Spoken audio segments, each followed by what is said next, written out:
제가 참 시뮬레이션 게임을 좋아합니다.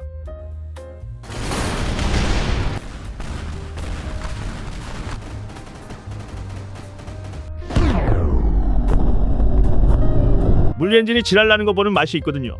근데 또 유튜브를 보다 보니까 이런 게임을 찾았단 말이죠. 디테일한 조작감을 필요로 하고 그러면서도 물리적인 힘이 직관적으로 적용되며 그걸 역사적인 고증에 맞는 배경에서 격투 게임 장르에 담은 게임. 아니 잠깐! 엥? 검색해보니까 한국에 잘 안 알려진 게임인데요? 이거 그냥 또 다른 똥겜 아닌가요? 그래도 소개는 들어보고 판단해봅시다. 그 전에 제가 하는 모든 말들이 오로지 주관적인 취향에 따라 작성되었을 수도 있으니 그 점은 유의하고 보는 게 좋을 것 같네요. 게임은 하고 싶은 사람들이 하는 거 아니겠습니까? 아까도 말했듯 이 게임 하프소드는 중세 유럽을 배경으로 역사적으로 전해져 내려온 서양 검술을 접목한 격투 게임입니다. 검술뿐만 아니라 각종 냉병기들을 모두 써보면서 어떤 것이 가장 쓸만하고 재미있는지 직접 체감하며 연구해보는 재미도 쏠쏠한 편이지요. 자고로 격투 게임의 재미는 승리하는 데 있지 않겠습니까? 그런 점에서 보면 타격감도 의외로 있는 편이고 검술이라는 로망도 충족시켜줄 수 있으니 퀄리티는 기대해볼만 하겠죠. 그렇게 큰맘 먹으며 게임 다운로드하고 제일 처음 시작을 해보는데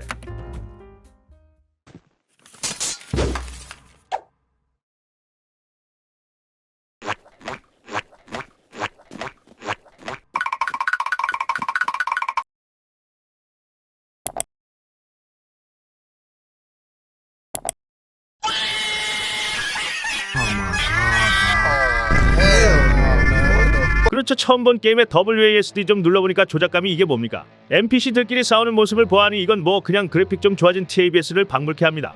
무기도 없는 대머리들이 할 수 있는 거라곤 주먹 다진 붕ጭ붕ጭ 말고는 없다니 이게 도대체 무슨 게임일까요? 다시 말하자면 이 게임은 용량도 더럽게 큰데 물리엔진은 병맛인 그저 또 다른 핸드 시뮬레이터 같은 바이럴 똥겜이라는 소리가 되는 거 아닙니까? 틀렸습니다. 물론 이게 병맛겜 반열에 들어가는 건 이견이 없습니다. 하지만 들어보십시오. 쓸데없이 고퀄리티라는 말도 있지 않습니까? 스트리머들이 방송용으로 찍먹해볼 만한 컨텐츠이긴 하지만 그 정도면 감지덕지인 퀄리티 아닌가 싶습니다. 제 아무리 똥겜이라도 병맛에서 나오는 재미가 또 한도 파민 하지 않습니까? 이 게임도 그 반열에 든다고 생각합니다. 우선 이 게임이 쓸데없이 고퀄리티인 이유에는 당연히 용량에 있습니다. 의외로 2.6기가를 잡아먹을 정도죠. 여기에는 서술했던 물리엔진의 구현 때문인 것도 있지만 텍스처가 고품질인 것에도 있습니다. 말했듯이 중세 유럽의 고증을 지키기 위해서 텍스처의 상당 부분의 현실적인 질감을 구현하려고 시간을 투자한 것으로 보입니다. 심지어 이거 얼리얼로 만든 게임인데 이 정도 텍스처를 구현하려면 직접 만들던지 아니면 얼리얼 마켓플레이스에서 해당 텍스처를 구매해서 써야 된단 말이죠. 이 정도 퀄리티면 아마 개발진들도 돈을 꽤나 썼을 게 분명한데 그럼 마진을 내야 하니까 생각보다 게임 가격이 비싸겠죠? 어머 시오빨 이게 뭐야? 무려? 네 맞습니다. 이런 텍스처 이런 컨셉으로 시작했으나 아직 이 게임은 개발 중인 데모 버전입니다. 하지만 게임 내 컨텐츠는 이미 꽤 완성되어 있는 편이죠. 그래서 지금 이 자체로만 보면 몇천원 정도 받고 팔아도 손색이 없을 듯한데 개발진은 이걸 그냥 데모의 플레이 테스트라는 명목으로 게임을 무료로 풀고 있는 중입니다. 몇 년 동안이나 얼리 액세스라는 명찰을 달고 정출되지 못했던 게임들이 비싼 돈에 팔리고 있다는 걸 감안하면 하프소드는 매우 진입장벽이 낮다는 걸 알 수 있지요. 분명히 개발에 소비된 비용이 있을 텐데 아직도 무료의 업데이트와 개발을 병행한다는 것은 따로 개설된 후원 사이트의 후원금으로 자금이 충분히 모인다던가 아니면 개발자들 본인 사비를 아낌없이 투자 중이라고 볼 수 있겠습니다. 컨셉은 병맛일지 언정 게임 만드는 사람의 노고는 인정해줄 만하죠? 게임 내 컨텐츠는 세 가지로 나뉘어집니다. 최종 보스까지 한 랭크씩 올라가면서 한 목숨으로 챌린지 플레이를 하는 건틀렛 모드, 랭크에 상관없이 자유롭게 원하는 랭크에서 연습하고 싸워볼 수 있는 프리 모드, 그리고 랜덤으로 장비가 스폰되는 저승에서 점점 어려워지는 상대를 해치워 나가며 점수를 올리는 어비스입니다. 세 컨텐츠 전부 다 게임 내 물리엔진에 맞춰가며 제작되었다 보니 난이도는 그렇게 차이가 나지 않습니다. 다만 프리 모드가 연습용이자 자유롭게 플레이를 연구할 수 있기 때문에 이쪽의 플레이 비중이 상대적으로 높습니다. 하프소드에는 랭크라는 시스템이 존재합니다.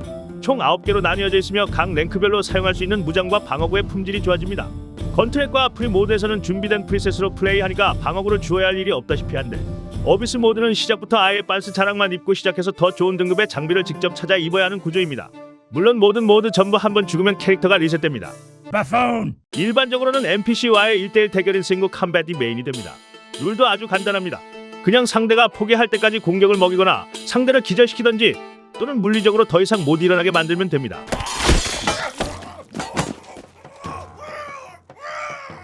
제가 이 게임이 상당히 고어하다고 말했던가요? 고어도를 낮추는 옵션이 있으니 잔인한 것을 선호하지 않는다면 이 옵션을 적극 활용해봅시다. 그리고 플레이어 포함 4명 이상의 캐릭터가 난전을 벌이는 모드도 있습니다. 무기를 빨리 주어서 최후의 1인이 되는 스포일러스, 평범하게 똑같은 랭크의 4명의 캐릭터가 개인전을 벌이는 카니지, 3대 3팀전으로 자기 팀이 승리하도록 대결하는 스몰버튼. 7랭크 이상부터 가능한 1대4 상남자 야차를 브레이브 스탠드. 밑에 점수가 적혀있긴 한데 건틀렛 모드에서만 쓰이는 것이니 신경 끕시다.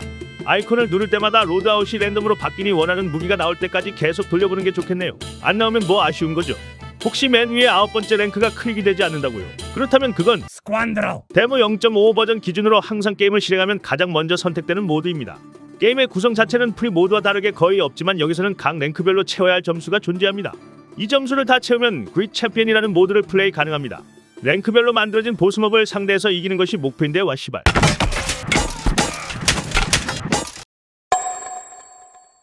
프리 모드를 많이 연습해보고 해보면 알겠지만 대놓고 엄청 강하게 만들어놨다 이겁니다. 잠깐만 스쳐도 내 몸은 휘청거리지. 혹시라도 머리에 뭐가 툭 치고 지나가면 바로 기절 직전이지.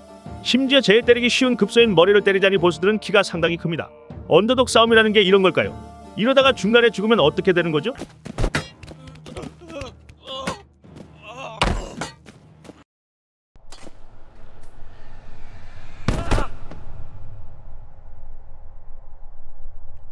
당연히 저승 가는 거죠. 아까도 말했듯이 저승 취급을 받는 어비스로 쫓겨나 자기 랭크로 돌아갈 때까지 퀵매치를 연속으로 벌여야 합니다. 물론 여기서도 죽으면 얄짤없이 진행도 초기화를 당하죠. 슬프지만 이게 현실입니다. 어찌저찌 최종 랭크까지 도달하면 얼티밋 챌린지가 기다리고 있습니다. 여기서부터는 총 9개의 웨이브를 거쳐 다대일 전투를 이겨야만 합니다. NPC를 이길 때마다 확률적으로 드롭되는 장비에 의존하면서 점점 강해지는 NPC들을 다 제끼고 마지막 바론과의 싸움에서도 이겨야 하죠. 그제서야 프리 모드에서 이 황금 갑옷을 쓸 수 있는 겁니다. 건틀렛 모드를 제대로 플레이하려면 프리 모드에서 연습하고 오는 것을 꼭 명심합시다. 건틀렛에서의 어비스가 패자부활전이라면 그냥 어비스는 얼마나 멀리까지 가는가를 재는 모드입니다. 앞으로 나아갈 때마다 무기 또는 방어구가 랜덤하게 드랍되며 그걸 주워가면서 자기 장비를 업그레이드 시켜가면 됩니다. 어비스는 계속해서 스폰되는 NPC와 싸움을 이어나가는 형식이기 때문에 쉴 틈이 거의 없고 싸움과 파밍을 거의 동시에 해야 하는 템포로 나아가야 합니다. 랭크마다 거진사에서 5명 정도를 상대하다 보면 건틀렛 모드처럼 보스가 등장합니다. 당연히 이기면 랭크가 오르고 그에 따라 더 강한 NPC도 나옵니다. 여기서 건틀렛의 보스전과 생기는 차이점은 보스의 무기를 노력해서 사용할 수 있다는 점이겠네요. 프리 모드와 건틀렛에서는 써볼 수 없는 무기를 직접 써볼 수 있는 기회입니다. 여기서는 점수를 높게 올리는 것이 목적입니다. 점수가 어디에 기록이 되는 게 아니라 기억은 꼭 해둡시다. 여기에도 최종 보스로 바론이 나오긴 하는데 이후에도 무한으로 NPC가 쏟아져 나옵니다. 본인이 근성만 충분하다면 최고 점수까지 롱런을 뛰어봐도 좋겠네요. 참고로 유튜브에 하프소드를 검색해서 나오는 한국적 플레이 영상들은 모두 현재 어비스의 전전 데모 버전을 플레이한 영상이라고 보면 되시겠습니다. 망개콜! 애초에 똥겜인데 컨트롤에 무슨 기대를 하겠습니까? 간신히 플레이라는 것을 알아볼 수 있을 정도로만 해놨습니다. 다만 이런 조작에도 불구하고 게임 시스템에 제작된 모션이 이 어벙한 조작감을 커버하고 있습니다. 마우스 좌클릭을 유지하고 위치를 바꾸는 것으로 서양 검술 교본에 나온 자세들을 구현할 수 있습니다.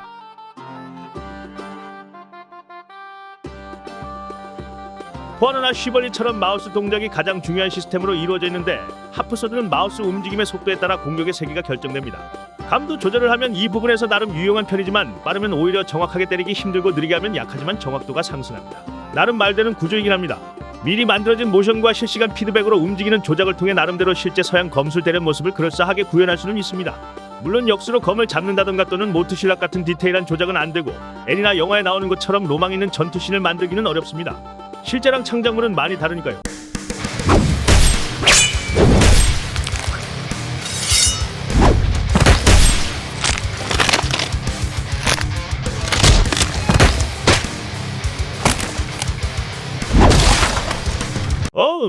잘하면 장땡이긴 합니다. 혹시 3인칭 플레이가 익숙하지 않다면 B키를 눌러서 1인칭으로 플레이도 할 수 있습니다. 이 게임 물리 엔진이 심상치 않다고 말했던 거예요. 덕분에 1인칭 하면 그 흐느적거리는 물리 엔진을 온몸으로 체감할 수 있습니다. 하지만 3인칭보다는 거리감이 훨씬 잘 느껴져서 공격 시도할 때 편하다는 장점이 있죠. 취향 따라 플레이하시면 되겠습니다만은 1인칭 할 때는 3D 멀미에 반드시 주의합시다. 이동에 대해서는 별로 흠잡을 게 없습니다. Shift를 누른 상태면 이동 속도가 빨라지는 것을 이용해 나름대로 기동력을 중시한 플레이를 연구해 볼 수 있습니다. 다만 펜스에 부딪히지는 마세요. 아픕니다. 단점 없는 게임이 세상에 어디 있겠습니까? 다만 이 게임은 아직 개발 중인 데모 버전이라는 걸 고려하도록 합시다. 나중에 고쳐질 수도 있고 아닐 수도 있습니다. I was acting. 개판입니다. 하프소드의 히트박스는 몸통 부분에 장기 쪽으로 공격이 들어갈수록 데미지가 높아지고 사지 쪽을 공격할 경우 데미지에 따라 사용이 불가능해지지만 죽지는 않습니다. 다만 여기서 고어 옵션을 올리면 절단 판정이 생기게 되는데 이절단 판정이 생각 이상으로 너무 민감하거나 또는 절단을 노린 것도 아닌데 무기가 상대 몸에 꽂혀서 사용이 불가능해지는 경우도 심심찮게 있습니다. 일반 공격의 경우에도 문제가 많은데 공격의 강도는 물리적으로 얼마나 강하게 휘두르냐로 정해지지만 찌르기의 경우에는 그냥 살짝만 힘줘도 들어가는 수준이라 상대가 그냥 칼을 내밀었을 뿐인데 내가 다가갔다는 이유만으로 치명타가 뜨기도 합니다. 물론 칼에 다가가면 다치는 게 당연하긴 한데 이건 당연하지 못합니다.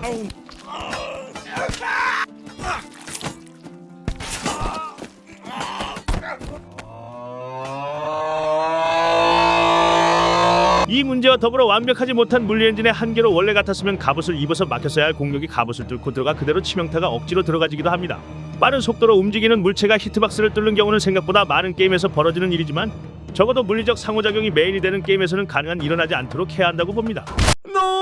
하프소드는 3인칭이 디폴트입니다. 앞서 설명한 1인칭은 물리엔진이 그대로 적용된 카메라 시점이기 때문에 쓸데없는 흔들림이 너무 많아서 잘 쓰이지 않죠. 다만 모든 3인칭 시점 게임들이 가지고 있는 커다란 맹점이 여기에도 존재하는데 내 캐릭터가 시야를 가립니다. 그래서 가끔은 내가 맞아도 어딜 맞았는지 분명하게 보이지 않기에 결국 인게임 스크린샷 기능을 이용해서 피해 부위가 어딘지 확인해야 합니다. 공격이 보여야 피하든지 말든지 하지만 보이지 않는 것은 레이더를 탑재한 게 아닌 이상 피할 수 없습니다. 자동차 앞유리를 가리고 무사고 운전을 하려는 것과 같은 이치죠. 본인이 1인칭이 흔들리는 것에 내성이 있다면 1인칭 플레이가 더 편할 겁니다. 근데 이 시브랄 도대체 헬멧을 쓰면 왜 시야가 개판이 되는 겁니까? 카메라 시점을 왜 이렇게 잡아놓은 건지 의문입니다. 이 때문에 헬멧을 기본으로 착용하는 고랭크에서는 1인칭 플레이가 지향되는 수준을 넘어서서 그냥 플레이 자체가 불가능해집니다. 이건 고쳐주겠죠? 격투 게임에서 제일 해결하기 어려운 문제죠. 기본적으로 캐릭터는 전부 이 캐릭터 한계로 고정이라 스탯의 문제는 존재하지 않지만 무기의 차이가 극명하게 드러납니다. 사실 이 부분은 현실적이기도 합니다. 이 조망만한 과도 들고 저 대형 도끼를 무슨 수로 이깁니까?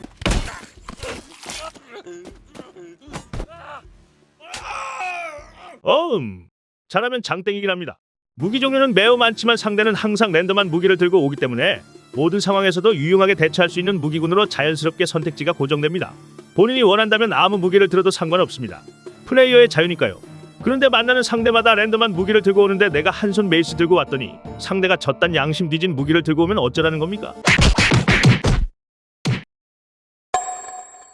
참고로 저 무기는 프랑송이라고 불리는 무기로 하프소드에서 모든 랭크를 아울러 제일 개사기 무기입니다. 농담 아니고 저거 혼자 데미지 너프를 먹은 적도 있습니다. 여러가지 무기를 사용할 수 있는 게임에서 이 무기 저 무기 다 써봐도 이길 수 있다가 아니라 이 무기를 써야 쉬워진다 가 돼버리는 형태라 안 쓰이는 무기는 자연스럽게 도태되기 마련입니다.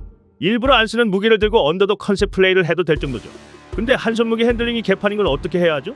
이게 굉장히 중요한 문제인데 이 게임에는 한 손으로 파지할 수 있는 무기의 종류가 상당히 많지만 아이러니하게도 이 무기들은 양손으로 잡는 게 훨씬 유용합니다. 이것도 현실적이긴 하다마는 한손 무기 로드아웃은 보통 방패가 같이 들려져서 나옵니다. 방패랑 응용해서 쓰라는 의미일 텐데 무기를 제대로 쓰지도 못하면서 방패는 소용이 없죠. 그래서 자연스럽게 방패를 버리게 됩니다. 그러면 남은 것은 나보다 리치가 더 긴 무기를 들고 온 상대에게 일방적으로 처발리는 자신을 보는 것뿐입니다. 무슨 느낌인지 아시겠죠? 아까도 말했지만 개발 중인 데모 게임이기 때문에 개발 중 생기는 버그는 있기 마련입니다. 개발진들도 공식 디코 서버를 만들어 피드백을 적극 수용하는 등 버그 해결에 노력을 하는 편이지만 그래도 게임 엔진의 고질병 때문에 생기는 버그는 어쩔 수 없죠.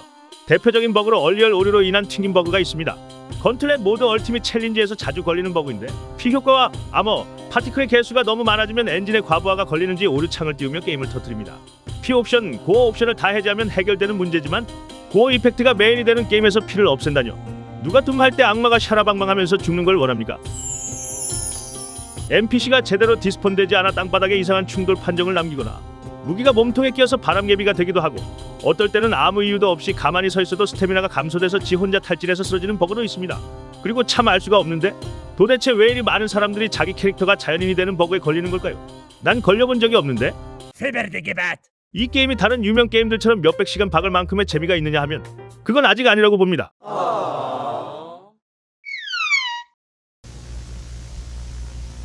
다만 유튜브용으로 한번 조회수 뽑아먹을 만한 컨텐츠로는 상당히 좋은 게임이라고 볼 수 있습니다. 특히 자기가 유럽 중세시대가 배경인 게임을 좋아하시는 분이라면 한 번쯤은 찍먹을 추천해봅니다. 웃겨 보이지만서도 의외로 고증 철저한 디자인, 퀄리티에 비해 매우 관대한 게임 입문 난이도, 나름 격투 게임이라는 틀 아니라는 걸 느낄 수 있게 노력한 타격감, 그러면서도 대역회 마운틴에 올라선 특유의 물리 엔진. 굳이 자기가 유튜브나 방송을 하는 건 아니지만 스팀 라이브러리에 들어있는 게임들이 할 게 매우 없고 짤막하게 즐기고 싶은 새로운 컨텐츠를 원하지만 돈도 별로 쓰고 싶지 않다. 그럼 지금이 기회라고 봅니다. 이 게임은 무료로 해줍니다. 다만 아직 개발 중인 이 게임에 너무 많은 것을 바라면 안 됩니다. 우리가 밥 먹을 때 첫 술에 배부르지 못하듯이 개발 중인 게임에게서 내가 원하는 모든 것을 얻을 수는 없습니다. 하프소드는 2025년 10월 13일 스팀 넥스트 페스트에서 새로운 업데이트를 진행할 예정입니다. 영상을 끝까지 보고 관심이 들었다면 한 번쯤 눈길 줘보는 건 어떨까요?